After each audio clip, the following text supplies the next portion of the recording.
Bonjour à toutes et à tous et bienvenue dans cette nouvelle vidéo Promesse de fleurs. Alors aujourd'hui on va parler d'un produit de jardin dont on n'a pas l'habitude de parler justement, la perlite. Alors la perlite, qu'est-ce que c'est? Eh bien c'est pas du tout du polystyrène, c'est encore moins du plastique, non, c'est tout à fait naturel.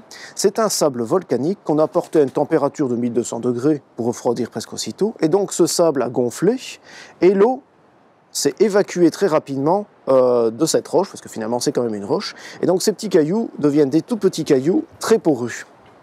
Alors la perlite, à quoi ça sert? Eh bien ça sert avant tout à améliorer le drainage d'un substrat ou d'une terre.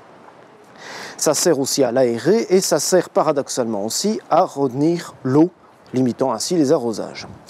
On se sert de la perlite donc pour un substrat de semis, on se sert aussi pour les bouturages, ainsi il n'y aura pas un problème d'humidité au niveau des racines, mais on peut s'en servir aussi à la plantation, lorsqu'on a besoin, quand on a une terre très lourde et qu'on a besoin de planter une plante qui apprécie les terres bien drainées, eh bien on peut remplacer le sable par de la perlite au niveau de la plantation. On peut aussi utiliser la perlite en paillage de surface, sur une couche de 3 à 5 cm. Alors ça va faire un paillage très blanc et assez aérien, assez volatile, mais ça va surtout aider à la réfraction de la lumière et ainsi limiter les écarts de température, protégeant un petit peu plus les plantes.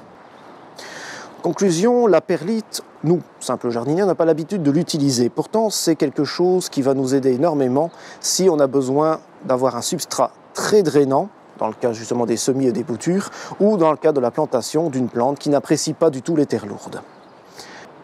Si vous avez aimé cette vidéo, vous pouvez vous abonner à notre chaîne YouTube, mais vous pouvez aussi nous suivre sur les réseaux sociaux comme Instagram et Facebook, ou nous retrouver au sein de notre pépinière en ligne sur www.promessefleurs.com.